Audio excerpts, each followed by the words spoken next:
Di antara kisah paling misterius dalam Al-Quran, terdapat dua bangsa yang disebut sebagai perusak bumi. Nama mereka, Yakjuj dan Makjuj. Mereka dibendung oleh seorang pemimpin besar yang disebut dalam Al-Quran sebagai Dzulkarnain.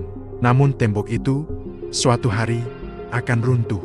Kisah ini tercatat dalam surah Al-Kahfi dan surah Al-Anbiya. Ia bukan sekadar cerita sejarah, tetapi bagian dari tanda akhir zaman. Allah berfirman dalam surah Al-Kahfi ayat 83, dan mereka bertanya kepadamu tentang Dzulkarnain. Katakanlah, aku akan bacakan kepadamu cerita tentangnya. Ayat 84, sesungguhnya kami telah memberi kekuasaan kepadanya di muka bumi, dan kami telah memberikan kepadanya jalan untuk mencapai segala sesuatu. Dzulkarnain adalah seorang raja saleh. Ia melakukan perjalanan ke barat, ke timur, dan ke wilayah antara dua gunung. Di antara dua gunung itulah ia bertemu suatu kaum yang hampir tidak mengerti pembicaraan. Mereka berkata dalam ayat 94, "Wahai Dzulkarnain, sesungguhnya Yakjuj dan Makjuj adalah orang-orang yang membuat kerusakan di muka bumi. Maka bolehkah kami memberikan imbalan kepadamu, agar engkau membuatkan dinding antara kami dan mereka?" Dzulkarnain menjawab, "Apa yang telah dikuasakan Tuhanku kepadaku lebih baik daripada imbalan itu." Ia meminta potongan-potongan besi, menyusunnya di antara dua gunung, hingga menjadi benteng yang kokoh. Kemudian ia menuangkan tembaga cair di atasnya. Maka jadilah dinding yang luar biasa kuat. Ayat 97 menyatakan, maka mereka tidak dapat mendakinya, dan tidak dapat pula melubanginya. Namun Dzulkarnain berkata dalam ayat 98, "Ini adalah rahmat dari Tuhanku. Apabila janji Tuhanku telah datang, Dia akan menjadikannya hancur luluh." Disinilah misteri itu bermula. Sebuah tembok yang akan runtuh ketika waktu telah ditentukan. Surah Al-Anbiya ayat 96 menegaskan, hingga apabila dibukakan Yakjuj dan Makjuj, dan mereka turun dengan cepat dari seluruh tempat yang tinggi. Ini adalah gambaran kehancuran besar. Gelombang manusia yang tidak terbendung. Dalam hadis riwayat Muslim, Rasulullah bersabda bahwa Yakjuj dan Makjuj setiap hari menggali tembok tersebut. Setiap kali hampir tembus, Allah mengembalikannya seperti semula. Hingga suatu hari, mereka berkata, "Insya Allah." Maka keesokan harinya, mereka mendapati tembok itu tetap seperti terakhir mereka tinggalkan. Dan pada saat itu, tembok akan benar-benar runtuh. Dalam hadis lain disebutkan, jumlah mereka sangat banyak. 1000 dari setiap 1000 manusia, 999 adalah dari Yakjuj dan Makjuj. Mereka akan meminum danau Tiberias hingga kering, meninggalkan kehancuran di mana-mana. Kemunculan mereka terjadi setelah turunnya Nabi Isa. Kaum mukmin berlindung di gunung-gunung. Mereka tidak dapat dikalahkan oleh manusia. Hanya doa Nabi Isa yang kemudian memohon pertolongan Allah. Allah mengirim penyakit kepada mereka, dan mereka mati serentak. Bumi dipenuhi jasad mereka, hingga Allah mengirim burung-burung besar untuk membersihkannya. Inilah gambaran akhir zaman dalam Islam. Yakjuj dan Makjuj bukan sekadar simbol, tetapi makhluk nyata. Mereka dibendung oleh rahmat Allah, dan dilepaskan oleh kehendaknya. Namun pertanyaannya tetap sama, siapakah mereka sebenarnya? Dan di manakah tembok itu berada? Dalam tradisi Yahudi kuno, nama Gog dan Magog muncul sebagai simbol kekuatan besar dari utara. Kisah mereka tercatat jelas dalam kitab Yehezkiel, bagian dari Tanakh atau Alkitab Ibrani. Disinilah untuk pertama kalinya Gog disebut sebagai seorang pemimpin, dan Magog sebagai tanah atau bangsanya. Yehezkiel pasal 38 ayat 2 menyatakan, "Son of man, set thy face against Gog, the land of Magog, the chief prince of Meshech and Tubal." Artinya, hai anak manusia, hadapkanlah mukamu kepada Gog di tanah Magog, pemimpin agung Meshech dan Tubal. Di sini Gog digambarkan sebagai seorang penguasa militer besar yang memimpin koalisi bangsa-bangsa. Yehezkiel 38 ayat 15, "Thou shalt come from thy place out of the north parts." Ia datang dari wilayah utara, membawa pasukan besar seperti awan yang menutupi bumi. Tujuannya adalah menyerang Israel yang saat itu digambarkan hidup dalam keadaan damai.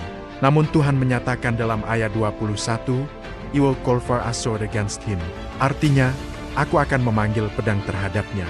Gog dan pasukannya akan dihancurkan oleh campur tangan ilahi, bukan oleh kekuatan manusia semata. Yehezkiel pasal 39 menggambarkan mayat Gog dan tentaranya akan memenuhi lembah Israel. Bahkan dibutuhkan waktu 7 bulan untuk menguburkan mereka. dan 7 tahun untuk membakar senjata-senjata perang mereka. Dalam konteks Yahudi, perang ini dikenal sebagai Perang Gog dan Magog. Perang ini dianggap sebagai peristiwa besar menjelang datangnya Mesias. Dalam Talmud, Gog dan Magog disebut sebagai musuh terakhir sebelum penebusan. Beberapa midrash menggambarkan mereka sebagai bangsa barbar yang sangat kuat dan kejam. Dalam traktat Sanhedrin, Perang Gog dan Magog disebut sebagai ujian akhir Israel. Tradisi rabbinik juga menekankan bahwa Tuhan sendiri yang akan menghancurkan mereka. Berbeda dengan narasi Islam, dalam Tanakh tidak ada kisah tentang tembok penghalang. Tidak ada figur seperti Dzulkarnain yang membangun benteng untuk menahan mereka. Namun nama Magog sudah muncul lebih awal dalam kitab Kejadian pasal ke-10. Magog disebut sebagai anak dari Yafet, putra Nabi Nuh. Ini menempatkan Magog dalam silsilah bangsa-bangsa pasca air bah. Sebagian sarjana Yahudi kuno mengaitkan Magog dengan bangsa-bangsa di utara Laut Hitam. Ada pula yang menghubungkannya dengan bangsa Sket atau barbar Yureza. Namun identitas pasti Gog dan Magog tidak pernah dijelaskan secara tegas. Dalam literatur apokaliptik Yahudi seperti kitab Henokh dan teks-teks Qumran, tema perang akhir zaman juga berkembang. Gog dan Magog menjadi simbol konflik kosmik antara bangsa-bangsa dan Tuhan Israel. Berbeda dengan Islam, di mana Yakjub dan Makjub digambarkan sangat banyak jumlahnya, Tanakh lebih menekankan figur Gog sebagai pemimpin militer. Magog lebih sering dipahami sebagai wilayah atau bangsa, bukan dua kelompok terpisah. Dalam tradisi Yahudi, perang ini menjadi tanda bahwa zaman mesianik sudah dekat. Setelah Gog dan Magog dihancurkan, akan datang era damai di bawah kepemimpinan Mesias. Narasi ini sangat berpengaruh dalam pemikiran eskatologi Yahudi. Ia membentuk harapan, ketakutan, dan gambaran masa depan Israel. Namun tetap ada misteri besar, apakah Gog dan Magog adalah bangsa literal atau simbol kekuatan jahat dunia? Pertanyaan itu terus diperdebatkan hingga hari ini, dan jawabannya berbeda-beda di setiap tradisi agama. Dalam kekristenan, nama Gog dan Magog muncul kembali di bagian terakhir Alkitab, Kitab Wahyu. Jika dalam kitab Yehezkiel Gog adalah seorang pemimpin militer dari tanah Magog, maka dalam Wahyu maknanya berkembang.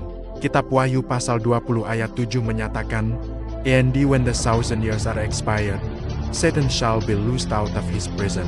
Ayat 8 melanjutkan, "And he shall go out to deceive the nations." Gog and Magog, together them together tibaro. Di sini Gog dan Magog bukan hanya satu bangsa, melainkan simbol seluruh bangsa yang ditipu oleh iblis. Berbeda dengan Yehezkiel, di Wahyu tidak ada lokasi geografis spesifik, yang ditekankan adalah skala global. Jumlah mereka disebut as the sand of the sea, sebanyak pasir di laut. Mereka mengepung the camp of the saints dan the beloved city.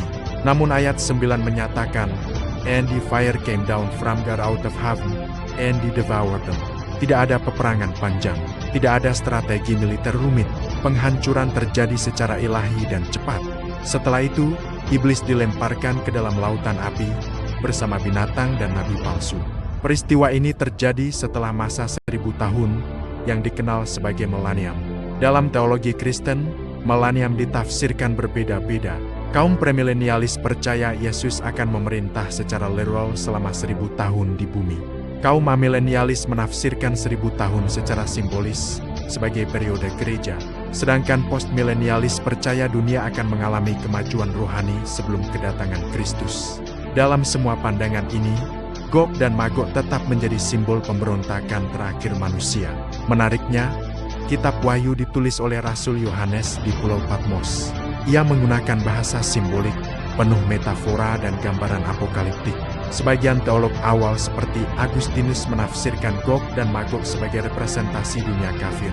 Pada abad pertengahan, beberapa orang mengaitkannya dengan bangsa-bangsa barbar. Bahkan dalam sejarah Eropa, nama Gog dan Magog kadang dikaitkan dengan ancaman manggel.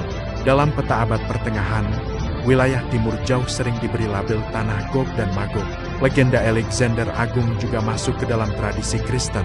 Dalam kisah Alexander Romans, diceritakan bahwa Alexander membangun gerbang besi untuk menahan bangsa liar di utara. Beberapa penafsir Kristen awal mengaitkan kisah itu dengan Gog dan Magog. Namun Alkitab sendiri tidak menyebut adanya tembok atau benteng fisik dalam Wahyu. Perbedaan ini penting. Dalam Islam ada tembok nyata. Dalam Wahyu, tidak. Dalam teologi modern, sebagian sarjana melihat Gog dan Magog sebagai simbol kekuatan anti-Tuhan global. Ada pula yang mengaitkannya dengan kekuatan politik tertentu, meskipun penafsiran ini sering kontroversial. Kitab Wahyu sendiri adalah kitab apokaliptik, menggunakan bahasa simbol untuk menyampaikan pesan rohani. Pesannya jelas, kejahatan akan bangkit sekali lagi, namun akan dikalahkan secara total. Tidak ada kebangkitan kedua bagi Gog dan Magog, tidak ada kesempatan kedua. Setelah kehancuran mereka, datanglah penghakiman terakhir. Langit dan bumi lama lenyap, dan Yerusalem baru turun dari surga. Dengan demikian, Gog dan Magog dalam kekristenan adalah simbol klimaks pemberontakan manusia. Mereka bukan hanya bangsa tertentu, tetapi gambaran universal kejahatan. Namun pertanyaannya tetap terbuka, apakah ini simbol semata, ataukah nubuatan literal yang menunggu waktu? 3 agama besar dunia, satu nama yang sama, Yakjud dan Makjud. Gog dan Magog, Islam, Yahudi, dan Kristen sama-sama mengenal sosok ini.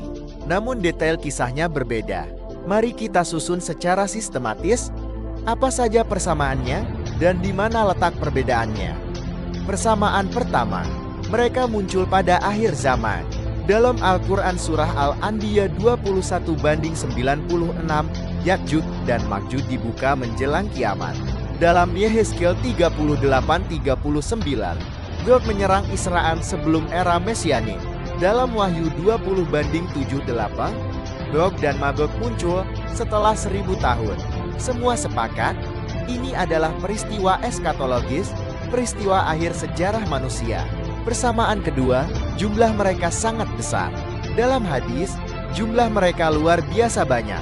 Dalam Wahyu disebut sebanyak pasir di laut. Dalam Yehezkiel, mereka digambarkan seperti awan yang menutupi bumi. Persamaan ketiga, mereka dihancurkan oleh intervensi ilahi. Dalam Islam, Allah mengirim penyakit yang membinasakan mereka. Dalam Yehezkiel, Tuhan memanggil pedang dan api dari langit. Dalam Wahyu, api turun dari langit dan melahap mereka. Sekarang, mari kita lihat perbedaannya. Perbedaan pertama, keberadaan tembok. Dalam Islam, Dzulkarnain membangun dinding dari besi dan tembaga cair. Dalam Tanakh dan Wahyu, tidak ada narasi tentang tembok tersebut. Perbedaan kedua, struktur identitas. Dalam Islam, Yakjud dan Makjud adalah 2 kelompok besar. Dalam Yehezkiel, Gog adalah pemimpin, Magog adalah tanahnya. Dalam Wahyu, Gog dan Magog menjadi simbol semua bangsa yang memberontak. Perbedaan ketiga, waktu kemunculan. Dalam Islam, mereka muncul setelah turunnya Nabi Isa. Dalam Yehezkiel, perang terjadi sebelum era damai Mesias. Dalam Wahyu, mereka muncul setelah masa 1000 tahun. Perbedaan keempat, makna simbolis. Dalam Islam klasik, mayoritas ulama memahaminya secara literal. Dalam kekristenan modern, banyak teolog menafsirkannya simbolis. Dalam tradisi Yahudi, interpretasinya bervariasi antara literal dan metaforik. Lalu muncul pertanyaan besar, apakah kisah ini memiliki sumber sejarah bersama? Sebagian sejarawan menunjuk kepada legenda Alexander Agung. Dalam Alexander Romans, ia membangun gerbang besi untuk menahan bangsa liar dari utara. Legenda ini beredar di dunia Yunani, Syriak, dan Persia kuno. Apakah ini berkaitan? Ataukah hanya kemiripan tradisi? Itu masih menjadi perdebatan akademik. Dari kitab suci hingga gulungan kuno, satu nama terus bergema, Yakjud dan Makjud, Gog dan Magog. Mereka adalah bangsa perusak dari utara, pasukan akhir zaman, simbol dari kekacauan total. Selama ribuan tahun, kita menceritakan kisah mereka. Kita membangun tembok untuk menahan mereka. Tapi, bagaimana jika tembok itu tidak pernah benar-benar ada di luar sana? Bagaimana jika Yakjud dan Makjud bukanlah bangsa yang terkunci di balik gerbang besi, melainkan sifat purba yang terkunci di dalam diri kita sendiri, ketakutan, keserakahan, keinginan untuk menghancurkan. Setiap generasi berhadapan dengan Gog dan Magognya sendiri. Setiap zaman memiliki temboknya sendiri yang terancam runtuh. Kisah ini bukan sekadar nubuatan tentang masa depan. Ia adalah cermin yang bertanya kepada kita hari ini. Siapakah Gog dan Magog di zamanmu? Dan tembok apa yang sedang kau jaga agar tidak hancur?